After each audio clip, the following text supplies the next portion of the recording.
Georgia অঙ্গরাজ্যেও বাইডেনের জয়। নির্বাচনের পর প্রথম জনসমক্ষে মুখ খুললেও পরাজয় স্বীকার করেননি ট্রাম্প।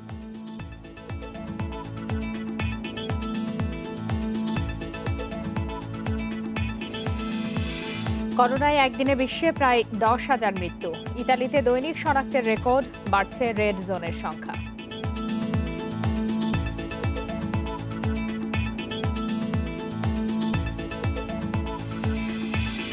জম্মু কাশ্মীর সীমান্তে ভারত পাকিস্তান পাল্টাপাল্টি গোলাবর্ষণ, 5 সেনাসহ 11 ভারতীয় ও 6 পাকিস্তানি নিহত।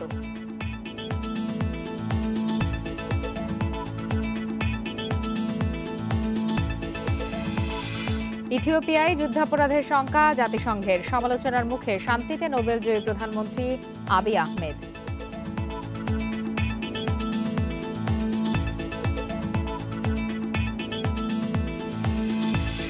ঘূর্ণিঝড় ভামকোর তাণ্ডবে ফিলিপাইনে মৃতের সংখ্যা বেড়ে 53। ভিয়েতনামের দিকে অগ্রসর হচ্ছে ঝড়টি।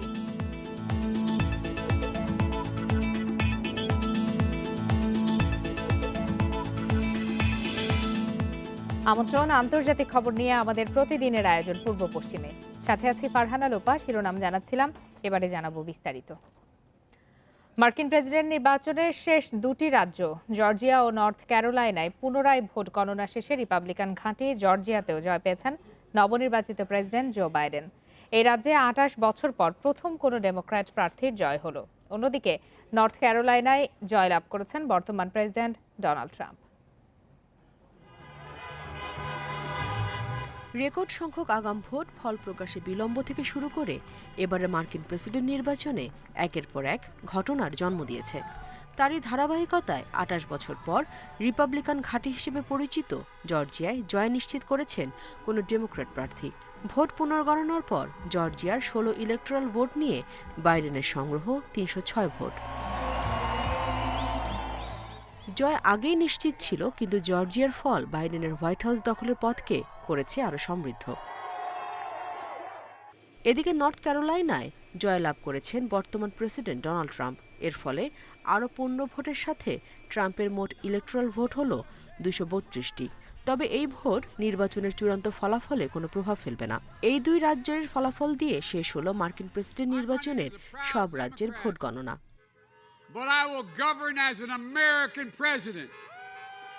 পরাজয়ের খুব কাছাকাছি থাকার পরও নিজের হার মানতে নারাজ মার্কিন প্রেসিডেন্ট ডোনাল্ড ট্রাম্প। করোনা সংক্রান্ত এক সংবাদ সম্মেলনে ট্রাম্প কথা জানান। তিনি বলেন, জানুয়ারিতে কে সরকার গঠন করতে যাচ্ছে তা সময় বলে দেবে। এ সময় করোনা মোকাবিলায় তার প্রশাসন দেশজুড়ে আর লকডাউন দেবে না বলেও জানান বর্তমান প্রেসিডেন্ট। এদিকে মার্কিন প্রেসিডেন্ট নির্বাচনের ফল ঘোষণার প্রায় এক সপ্তাহ পর আনুষ্ঠানিকভাবে নবনির্বাচিত প্রেসিডেন্ট জো বাইডেন ও ভাইস প্রেসিডেন্ট কমলা হ্যারিসকে অভিনন্দন জানিয়েছে চীন। ট্রাম্প প্রশাসনের 4 বছরে যুক্তরাষ্ট্র চীনের বাণিজ্য যুদ্ধ চরম আকার ধারণ করে। করোনা মহামারীর জন্য একে অপরকে দায়ী করে আসছে যুক্তরাষ্ট্র ও চীন। Nusrat Serin, independent news. দ্বিতীয় ধাপের সংক্রমণ রোধে বিপর্যস্ত ইউরোপের বিভিন্ন দেশ। সংক্রমণ বাড়ায় ইতালিতে বাড়ানো হয়েছে রেড জোনের সংখ্যা। বড়দিনের সব আয়োজন বাতিলের ইঙ্গিত দিয়েছে কানাডা। অন্যদিকে করোনায় বিশ্বে একদিনে প্রায় 10,000 মানুষের মৃত্যু হয়েছে। এ নিয়ে মোট প্রাণহানি 13 লাখ ছাড়ালো। 24 ঘন্টায় 6,56,000 নতুন রোগী নিয়ে আক্রান্তের সংখ্যা 5,37,00,000-এর বেশি। দ্বিতীয় ধাপের সংক্রমণ যেন কোনোভাবেই রুখতে পারছে না বিশ্ব। প্রতিদিনই তৈরি হচ্ছে মৃত্যু ও সংক্রমণের রেকর্ড। যুক্তরাষ্ট্রে 24 ঘন্টায় দেশটির একদিনের সর্বোচ্চ শনাক্তের রেকর্ড হয়েছে। সংক্রমিত হয়েছে 1,83,000 মানুষ। আরও 1400 মৃত্যু নিয়ে দেশটির প্রাণহানি 2.5 লাখের কাছাকাছি। এদিকে নবনির্বাচিত প্রেসিডেন্ট জো বাইডেনের হাতে ক্ষমতা হস্তান্তরের আগেই যুক্তরাষ্ট্রে আরও 70,000 মানুষের প্রাণহানির আশঙ্কা প্রকাশ করেছে দেশটির ইয়েল বিশ্ববিদ্যালয়ের গবেষকরা। যুক্তরাষ্ট্রের পর সবচেয়ে বেশি 932 জনের প্রাণ গেছে ফ্রান্সে। এ নিয়ে দেশটির মৃতের সংখ্যা প্রায় 44,000। দেশটিতে নতুন করে ভাইরাস মিলেছে 23,000-এর বেশি মানুষের দেহে। ইতালিতেও হয়েছে দৈনিক সংক্রমণের রেকর্ড। শুক্রবার দেশটিতে রেকর্ড প্রায় 41,000 রোগী শনাক্ত হয়েছে। নতুন 550 জনের মৃত্যু নিয়ে দেশটির মোট প্রাণহানি 44,000-এর বেশি।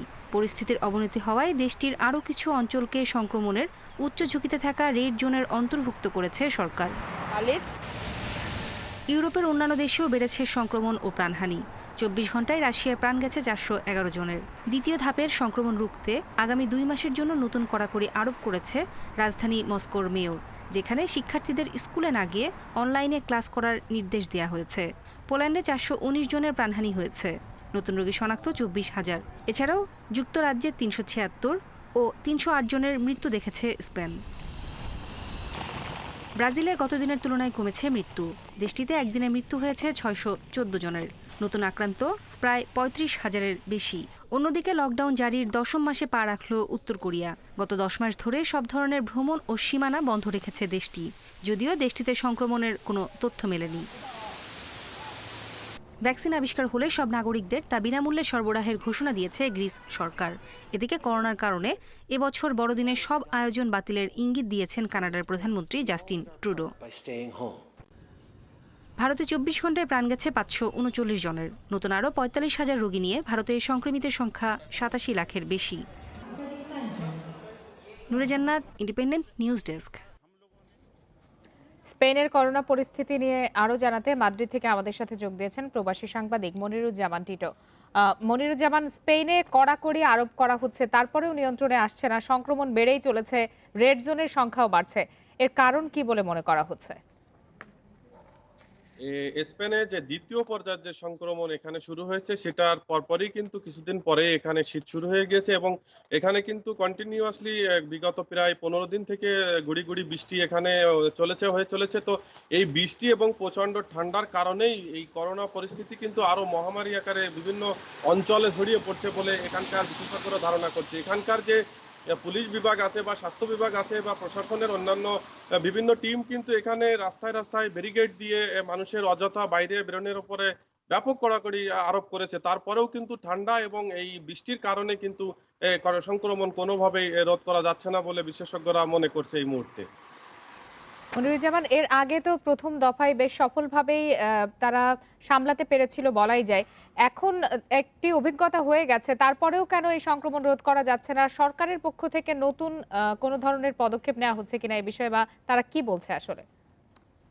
মূলত গত প্রথম পর্যায়ের যে লকডাউন নিয়মিত করার মাধ্যমে এবং স্বাস্থ্যবিধি সঠিকভাবে শতভাগ নিশ্চিত করার মাধ্যমেই কিন্তু খুব দ্রুত করোনা পরিস্থিতি নিয়ন্ত্রণ করতে পেরেছিল সরকার। তো এবার কিন্তু এই টুরিস্টদের আগমন বা এই লকডাউন উঠিয়ে নেওয়ার ফলে যে আবারও দ্বিতীয় পর্যায়ে যে ঢেউটা শুরু হয়েছে সেটা নিয়ন্ত্রণের জন্য কিন্তু সরকার দীর্ঘমেয়াদী একটা লকডাউন এখানে ঘোষণা করেছে এবং এই লকডাউন 6 মাস পর্যন্ত থাকতে পারে বলে তারা এই মুহূর্তে জানিয়েছে সরকারের পক্ষ থেকে। তবে এখানে লকডাউনের প্রথম পর্যায়ের মতন কিন্তু কঠোরতা নেই, কিছুটা শিথিলতা এনেছে। এখানে যারা কাজের লোক আছে তারা কিন্তু কাজে যেতে পারবে। মনিরুজ্জামান, আক্রান্তদের চিকিৎসায় হাসপাতালগুলোর প্রস্তুতি কেমন দেখছেন, এবং বাংলাদেশিদের এই দফায় বাংলাদেশিদের আক্রান্ত হওয়ার সংখ্যাটা কেমন? মূলত এই দ্বিতীয় দফায় কিন্তু প্রায় 2000-এর কাছাকাছি বাংলাদেশি এখানে আক্রান্ত হয়েছে বলে আমরা ইতিমধ্যে জানতে পেরেছি। তবে এখানে বাংলাদেশিদের যে একটা বৃহৎ কমিউনিটি বসবাস করে, বিশেষ করে মাদ্রিদে, সেখানেই কিন্তু এর প্রকোপটা বেশি ছড়িয়ে পড়েছে। আর পাশাপাশি এখানে যে হসপিটালগুলো আছে সেখানে কিন্তু রোগীদের যে সংকুলন না হয়, এখানকার কয়েকটি আবাসিক হোটেলকে সরকার নিয়ন্ত্রণে নিয়ে সেখানে কিন্তু চিকিৎসা সেবা চালিয়ে যাচ্ছেন বলে আমরা দেখতে পাচ্ছি। মনিরুজ্জামান টিটো, আপনাকে অসংখ্য ধন্যবাদ আমাদের সাথে যোগ দেওয়ার জন্য। কাশ্মীর সীমান্তে ভারত পাকিস্তানের সেনাদের সংঘর্ষে বেড়েছে মৃতের সংখ্যা। পাকিস্তানের মর্টার ও গুলিতে ভারতের 4 সেনা ও 1 বিএসএফ সহ মোট 11 জনের মৃত্যু হয়েছে। এছাড়াও আহত হয়েছেন বেশ কয়েকজন সেনা সদস্য ও স্থানীয় বাসিন্দা। অন্যদিকে পাল্টা হামলায় অন্তত 6 পাকিস্তানি নিহতের দাবি জানিয়েছে ভারত। তবে পাকিস্তানের দাবি এ ঘটনায় তাদের 1 সেনা সহ 6 জন নিহত হয়েছে। ভারতীয় সেনাবাহিনী জানায় উত্তর কাশ্মীরের বারামুলা কুপওয়ারা জেলায় বারবার অস্ত্রবিরতি লঙ্ঘন করে পাকিস্তান। অন্যদিকে বিনা প্ররোচনায় ভারত হামলা চালিয়েছে বলে দাবি পাকিস্তানের। শুক্রবার নিয়ন্ত্রণ রেখায় নামবালা এবং হাজিপির সেক্টরে শুরু হয় 2 দেশের সেনাদের মধ্যে গোলাগুলি। পরে এই সংঘর্ষে উভয় দেশেরই ক্ষয়ক্ষতি হয়।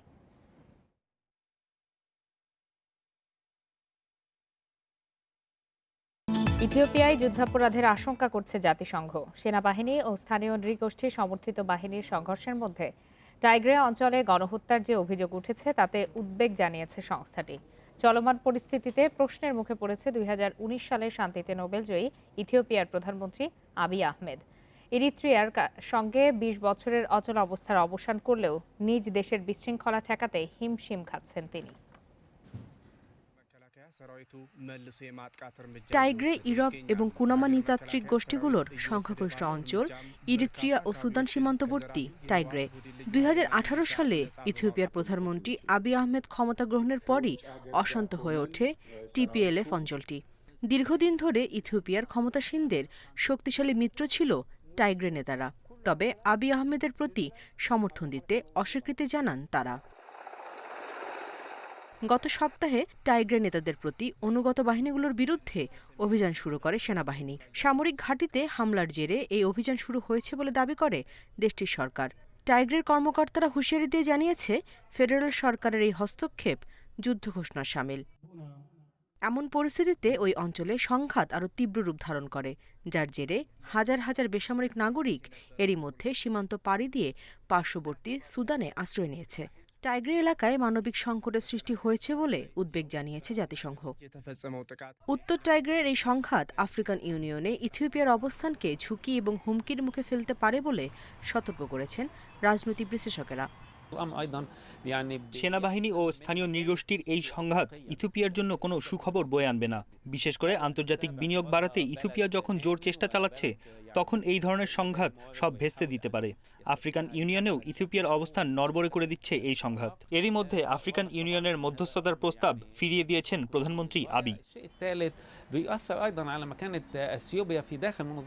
এদিকে ৯ নভেম্বর ইথিওপিয়ার উত্তরাঞ্চলে কয়েকশো বেসামরিক নাগরিক নিহত হয়েছে বলে আশঙ্কা প্রকাশ করেছে আন্তর্জাতিক দাতব্য সংস্থা অ্যামনেস্টি ইন্টারন্যাশনাল।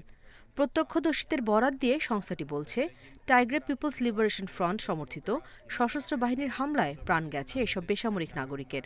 তবে এ দাবি অস্বীকার করেছে TPLF. Nusrat Jerin, independent news. ঘূর্ণিঝড় ভামকোর তাণ্ডবে বিপর্যস্ত ফিলিপাইনের মৃত বেড়ে 53 ছাড়িয়েছে। নিখোঁজদের সন্ধানে চলছে অভিযান। ঘণ্টায় ১৬৫ কিলোমিটার বেগে ভিয়েতনামের দিকে অগ্রসর হচ্ছে ভামকো। ক্যাটাগরি ২ মাত্রার হারিকেনের শক্তিতে স্থানীয় সময় বুধবার রাতে কয়েকজন কুয়েজন প্রদেশে পাতানুজনা শহরে আছড়ে পড়ে। পশ্চিমমুখী ঝড়টি মধ্যরাতে আঘাত হানে লুজন দ্বীপে। বন্যায় ভেসে গেছে দ্বীপের বেশিরভাগ এলাকা। আক্রান্ত হয়েছে রাজধানী ম্যানিলাও। নিরাপদে সরিয়ে নেওয়া হয়েছে ১,৮০,০০০-এর বেশি নাগরিককে। জরুরি ত্রাণের ঘোষণা দিয়েছেন প্রেসিডেন্ট দুতের্তে। চলতি বছর দেশটিতে আঘাত হানা ২১তম ঘূর্ণিঝড় ভামকো। এ মাসের শুরুতে শক্তিশালী টাইফুন গনির আঘাতে প্রাণ যায় ২৫ জনের।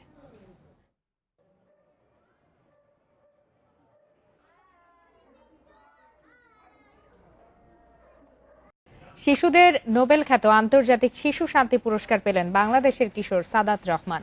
সাইবার অপরাধ থেকে শিশুদের সুরক্ষা নিয়ে কাজ করার স্বীকৃতি পেলেন নড়াইলের কিশোর সাদাত। নেদারল্যান্ডসে শুক্রবার বিজয়ীর নাম ঘোষণা করা হয়। নোবেলজয়ী মালালা ইউসুফজাই বিজয়ীর হাতে ভার্চুয়ালি পুরস্কার তুলে দেন। ১৭ বছরের সাদাত নড়াইল আব্দুল হাই সিটি কলেজের দ্বাদশ শ্রেণীর ছাত্র। সে ও তার দল সাইবার বুলিং ও সাইবার ক্রাইম থেকে শিশু কিশোরদের রক্ষায় নানা কার্যক্রম পরিচালনা করছে। সাদাত সম্পর্কে কিডস রাইটসের ওয়েবসাইটে বলা হয়েছে, সাদাত একজন তরুণ চেঞ্জ মেকার ও সমাজ সংস্কারক। ২০০৫ সালে রোমে অনুষ্ঠিত নোবেল শান্তি পুরস্কার বিজয়ীদের এক শীর্ষ সম্মেলন থেকে এই পুরস্কার চালু করে কিডস রাইটস নামের একটি সংগঠন।